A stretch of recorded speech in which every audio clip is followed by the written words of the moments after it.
매일 성경 묵상을 돕는 해설 가이드입니다. 안녕하세요. 묵상 코치입니다. 함께 읽고 나눌 말씀은 열왕기하 20장 12절에서 21절까지 말씀입니다.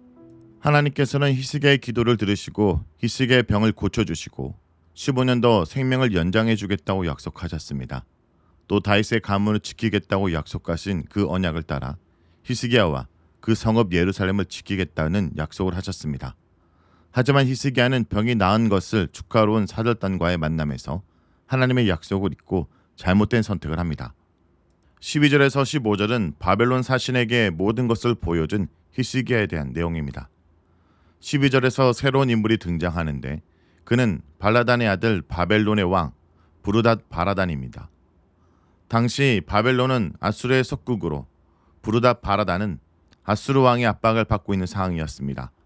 그렇기 때문에 그는 히스기야와 동맹을 맺고 같이 아수르 왕에게 대항하기를 원했고, 그러기 위해 히스기야가 병이 들었다는 소식을 듣자 편지와 예물을 보낸 것입니다.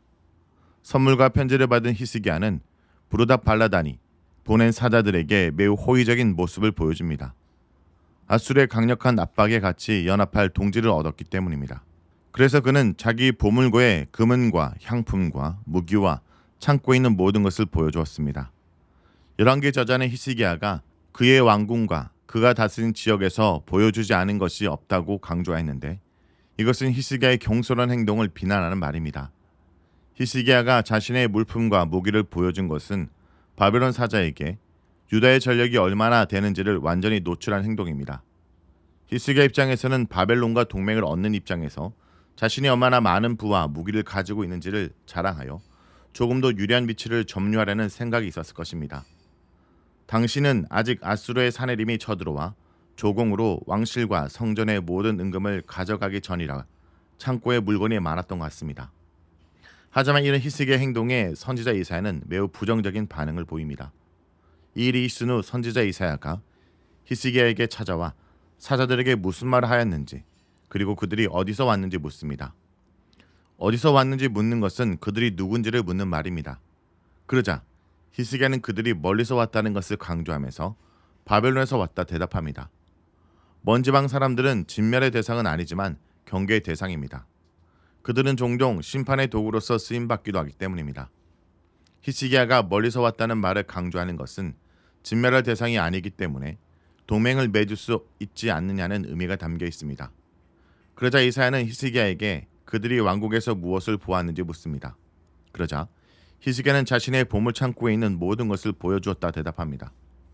이것은 히스기야가 바벨론과 동맹을 맺기 위해서 바벨론 사자들에게 매우 적극적으로 행동했다는 것을 암시하는 것입니다.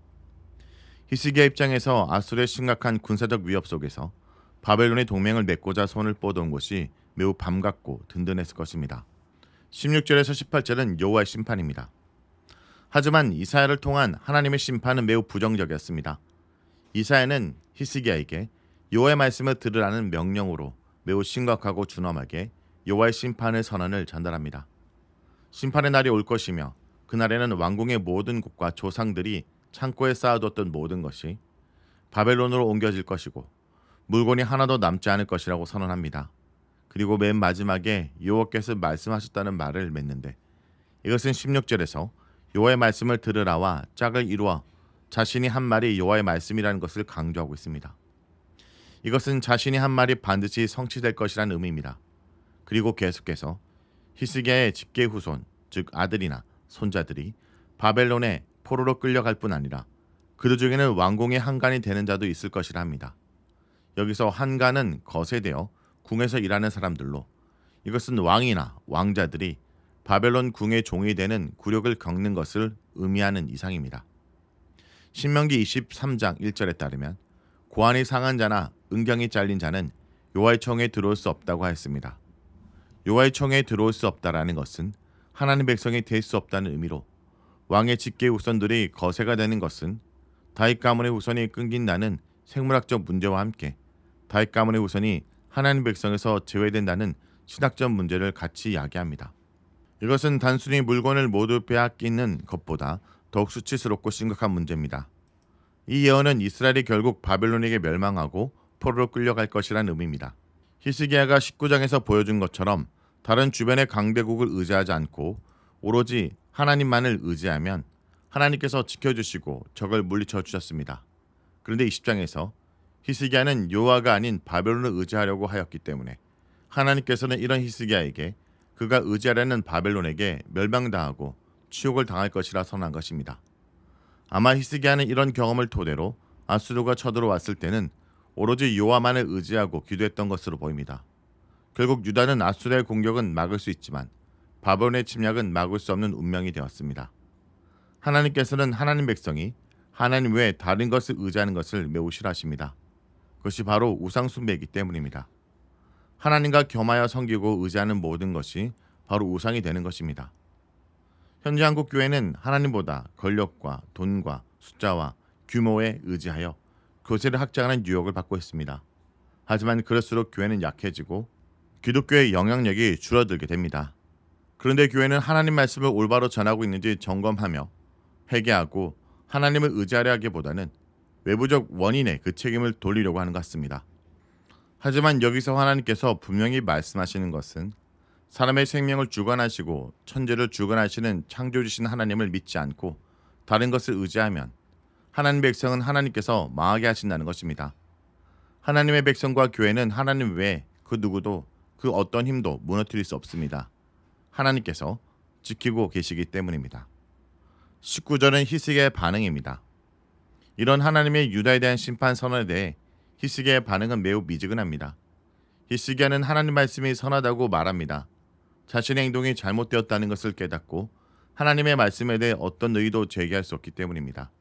다만 그는 자신이 사는 동안 하나님께서 평안과 진실함을 주시면 그걸로 만족하겠다는 말을 합니다.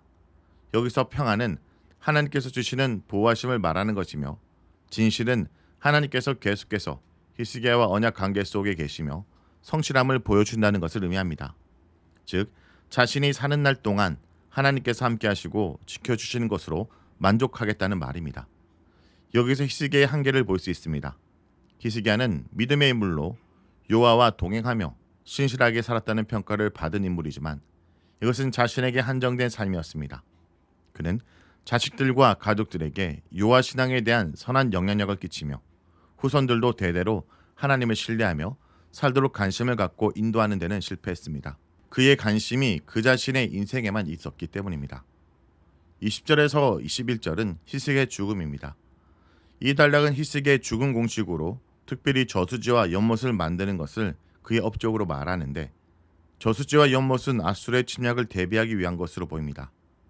역대하 32장 2절에서 8절에는 침략에 대비하기 위한 히스기야의 여러 가지 준비가 등장하는데 물 공급이 중요한 것은 고대 공격이 주로 오랜 기간의 철통 보유를 통해 고사시키는 전략을 썼기 때문입니다. 15년 수명을 연장받았지만 결국 히스기야도 죽고 그의 아들 므낫세가 왕위를 계승하였습니다. 성도 여러분, 오늘 본문에서 병중의 히스기야는 하나님 앞에는 겸손했지만 바벨론 왕의 사신 앞에서는 교만했습니다. 반아수르 동맹을 강할 목적으로 예물과 편지를 보낸 바벨론 왕의 사신에게 왕궁의 보물과 군기고 창고의 모든 것을 남김없이 다 보여주었습니다. 경제력과 군사력을 과시하여 자신이 얼마나 믿을 만한 존재인지를 드러내려고 한 것입니다. 이런 행동은 그가 진정으로 의지하는 것이 여호와 하나님이라면 결코 할 수 없고 또 해서는 안 되는 일입니다. 여전히 세상이 나를 무시하지 못할 존재이고 또 대접받아야 마땅한 것을 증명하기 위해 안다라는 인생이 우리가 아닌지 돌아와야 될 것입니다. 말씀을 놓고 기도하겠습니다. 주님, 세상이 아니라 주님의 인정을 받는 자가 되게 하여 주옵소서. 나의 부와 나의 권력과 내가 한 것을 자랑하며 세상의 인정을 받고 세상과 연합하려는 히스기야의 모습을 통해 저의 교만과 죄를 고백합니다. 용서해 주옵소서. 오늘도 내가 가진 것을 드러내는 인생이 아니라 주님만을 드러내는 인생이 되게 하여 주옵소서. 예수님의 이름으로 기도합니다. 아멘.